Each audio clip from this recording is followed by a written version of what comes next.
So hello everyone. आज हम फिर से आ चुके हैं द लीजेंड ऑफ हनुमान का पार्ट 9 लेके। तो ये सीरीज़ काफ़ी लंबी चल रही है, ये 9वां पार्ट है। और इससे पहले कि अगर आपने 8 पार्ट्स को नहीं देखा है तो फटाफट से मेरे चैनल पे प्लेलिस्ट बनी है, जाके देख के आओ। तो बिना किसी देरी के इस एपिसोड को करते हैं शुरू। एपिसोड की स्टार्टिंग होती है हमें स्वयं प्रभा की कहानी बता के कि किस तरीके से राक्षसी शूर्पणखा ने आकर उसकी सारी शक्तियाँ छीन ली थी और उसे बंदी बना लिया था।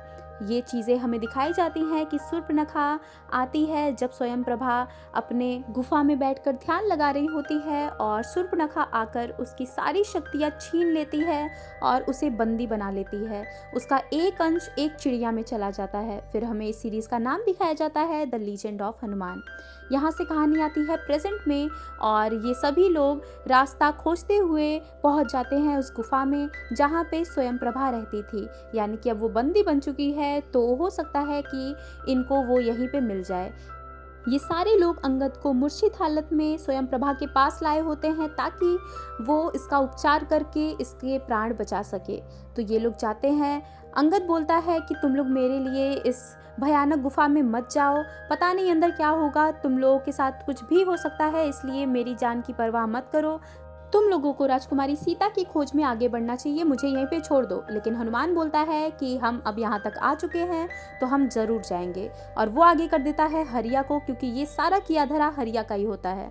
ये लोग जैसे ही उस गुफा में अंदर पाँव रखते हैं, उनको एक बहुत ही अद्भुत नज़ारा दिखता है। जामवंत काका बोलते हैं कि कोई भी यहाँ की किसी भी चीज़ को छुएगा नहीं, क्योंकि ये सारी चीज़ें बहुत जादुई है। और वो कहानी बताने लगते हैं इस गुफा की।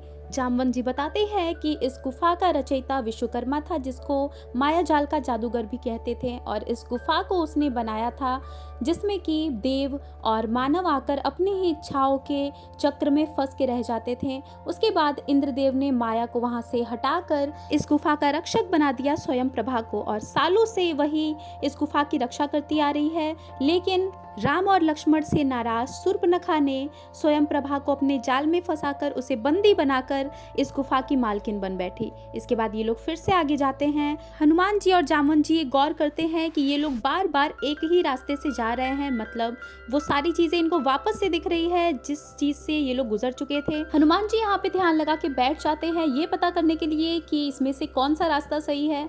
फिर हनुमान जी को यहाँ पे गुनगुनाने की आवाज़ सुनाई देती है, बहुत धीमी सी, जिसको सुनते हुए वो कोशिश करते हैं कि वो सही रास्ते पे चले।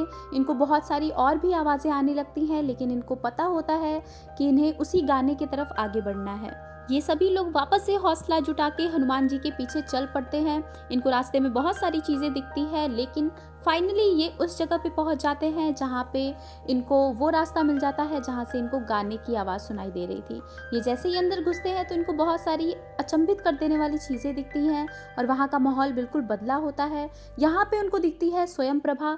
स्वयं प्रभा बोलती है कि मुझे लगा नहीं था कि आप लोग यहाँ पे पहुँच जाएंगे, लेकिन आप लोग मेरे गाने की आवाज़ सुन के यहाँ तक पहुँच आए।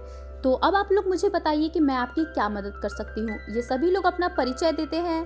हरिया बोलता है कि वो राक्षसी, वो शूर्पणखा कहाँ गई। तो स्वयं प्रभा बोलती है कि मैंने उसे मार डाला, वो राक्षसी मेरे क्रोध से नहीं बच सकी, मैंने खुद को पहले रिहा किया, उसके बाद उसको मार डाला। ये लोग बताते हैं कि अंगद पे उसने एक जादू किया था जिसकी वजह से अंगद मरने की कगार पे है।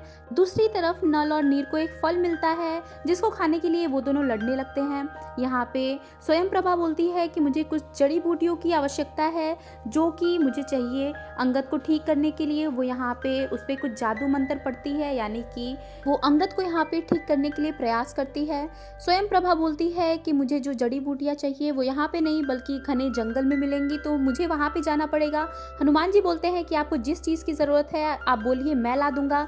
तो स्वयं प्रभा बोलती है कि नहीं, तुम यहाँ पे अंगद के साथ रहो, मेरे साथ हरिया जाएगा। दूसरी तरफ यहाँ पे नल और नीर उस फल का पीछा करते हुए, जो कि एक चिड़िया लेके भाग गई थी, एक जगह पे पहुँचते हैं जहाँ पे इनको बहुत बड़ी सी मूर्ति दिखती है स्वयं प्रभा की, और इनके पीछे पीछे वहाँ पे जामवंत जी भी आ जाते हैं, जो कि उस मूर्ति को देख के कहते हैं कि ये स्वयं प्रभा की मूर्ति नहीं बल्कि खुद स्वयं प्रभा ही है। दूसरी तरफ यहाँ पे हरिया और वो दूसरी वाली स्वयं प्रभा एक साथ होते हैं तो हरिया बोलता है कि वो राक्षसी सूर्पनखा इतनी ज़्यादा बदसूरत थी, वो राजकुमारी सीता से जलती थी, लेकिन वो खुद राजकुमारी सीता के पैरों की धूल भी नहीं थी। और हम पीछे देख पाते हैं कि जो स्वयं प्रभा थी वो असल में सूर्पनखा ही थी, यानी कि उसने अपना वेश बदलकर स्वयं प्रभा का रूप बनाया था। वो अपने असली रूप में आ जाती है। हरिया ये सारी चीज़ें देख के बहुत ज़्यादा घबरा जाता है और देखते ही देखते वो हरिया को खा जाती है। दूसरी तरफ जामवंत जी बोलते हैं कि ये चिड़िया असल में असली स्वयं प्रभा का एक अंश है, जो कि हमें बता रहा है एक मंत्र जो हमें साथ में पढ़ना पड़ेगा, जिससे कि स्वयं प्रभा मुक्त हो सके और हम यहाँ से छूट सकें। उसके बाद ये लोग वैसा ही करते हैं। दूसरी तरफ यहाँ पे अंगद को बहुत पीड़ा हो रही होती है। सूर्पनखा वापस से स्वयं प्रभा का रूप बनाकर हनुमान जी के पास आती है और अंगद के पास आती है। वो बोलती है कि मुझे तुम्हारे अंदर से थोड़ी सी शक्ति चाहिए अंगद को ठीक करने के लिए, जिससे कि तुम्हारे जीवन का काल थोड़ा सा कम हो जाएगा। हनुमान जी बोलते हैं कि आपको जो भी चीज़ चाहिए आप मेरे अंदर से ले लीजिए। वो धीरे धीरे करके हनुमान जी की शक्तियाँ खींचने लगती है और बोलती है कि तुम अपनी शक्तियों से अनजान हो, तुम्हें खुद नहीं पता कि तुम कितने महान हो और तुम्हारे अंदर क्या क्या शक्तियाँ हैं। मुझे बहुत अच्छा लग रहा है तुम्हारी शक्तियाँ लेके। और वो धीरे धीरे अपने असल रूप में आ जाती है। हनुमान जी भी समझ जाते हैं कि ये स्वयं प्रभा नहीं है। फिर दूसरी तरफ जामवंत जी और नल और नीर यहाँ पे मंत्र पढ़ रहे होते हैं और यहाँ पे सूर्पनखा हनुमान जी की सारी शक्तियाँ ले रही होती है। हनुमान जी बोलते हैं कि तुम्हें शक्तियाँ ही चाहिए ना, तो ये लो।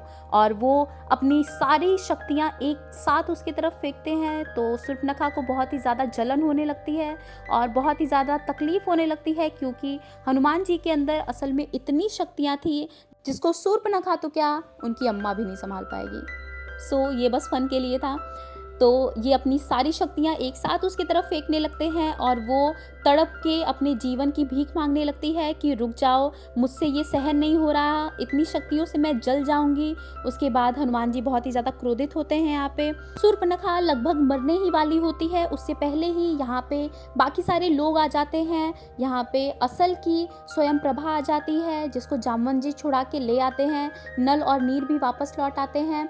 फिर स्वयं प्रभा अपनी शक्तियों से सूर्पनखा को बांध देती है और बोलती है कि मैं तुझे आज नहीं छोड़ूंगी, तेरी वजह से मेरा ये हश्र हुआ था, मैं इतने दिनों से मूर्त बन के बंदी बनी हुई थी, अब मैं तुझे नहीं छोड़ूंगी। वो बहुत ही ज़्यादा क्रोधित होती है और वो धीरे धीरे करके सूर्पनखा के मुंह सिल देती है अपने जादू से। उसके बाद वो उसको मारने ही वाली होती है, लेकिन हनुमान जी आके सामने उसको समझाते हैं कि स्वयं प्रभा आपको शालीनता की मूर्त कहा जाता है, आप शांत हैं, आप अपने गुस्से को उजागर करके अपनी शक्तियों को भूलिए मत। तो स्वयं प्रभा भी समझ जाती है कि हाँ ये सही बोल रहे हैं, मुझे अपने गुस्से पर नियंत्रण रखना चाहिए।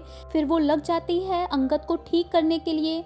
वो यहाँ पे बोलती है कि अंगद पे बहुत ही बुरा वाला जादू हुआ है, वो ऐसे सही नहीं होगा।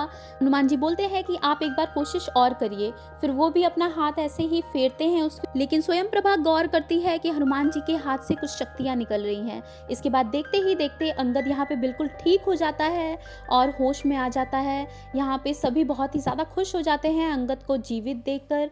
अंगद सबसे क्षमा मांगता है जो भी उसने किया। स्वयं प्रभा यहाँ पे बोलती है कि मैं तुम्हारे लिए एक द्वार खोल रही हूँ, जिससे कि तुम्हारी हफ्तों की यात्रा चंद मिनटों में निकल जाएगी। दूसरी तरफ यहाँ पे सूर्पनखा ये सारी चीज़ें देख रही होती है। ये सारे लोग स्वयं प्रभा का धन्यवाद करते हैं। उसके बाद जामवंत जी बोलते हैं कि धन्यवाद, तुमने अंगद को सही कर दिया। स्वयं प्रभा बताती है कि मैंने अंगद को सही नहीं किया, बल्कि हनुमान की शक्तियों ने किया। उसे अपनी शक्ति का आभास नहीं है कि वो कितनी महान शक्तियों से नवाजित है। तो जामवंत जी बोलते हैं कि क्या सही वक्त आ चुका है उसे अपनी शक्तियां याद दिलाने का। स्वयं प्रभा बोलती है कि हाँ, उसने जब मुझे समझा लिया तो वो खुद भी समझ जाएगा। एक दर्पण खुलती है सूर्पनखा के सामने, जिसमें कि सारी चीजें होती हुई दिखती है और वो बोलती है कि तेरी सजा यही है कि तू अपनी आंखों से देखे राम और सीता को एक होते हुए। उसके बाद हमें दिखाया जाता है कि सीता माता बहुत ही उदास और शांत बैठी होती हैं और ये एपिसोड भी यहीं पे ख़त्म हो जाता है। तो अगर ये वीडियो पसंद आई है तो आपको क्या क्या करना है आपको पता होगा, और कमेंट बॉक्स में एक प्यारा सा कमेंट कर देना कि आपको वीडियोस कैसी लगती है मेरी, और ये भी बता देना कि आप अगली मूवी कौन सी देखना चाहते हो। सो मिलते हैं नेक्स्ट पार्ट में। Till then take care and bye bye.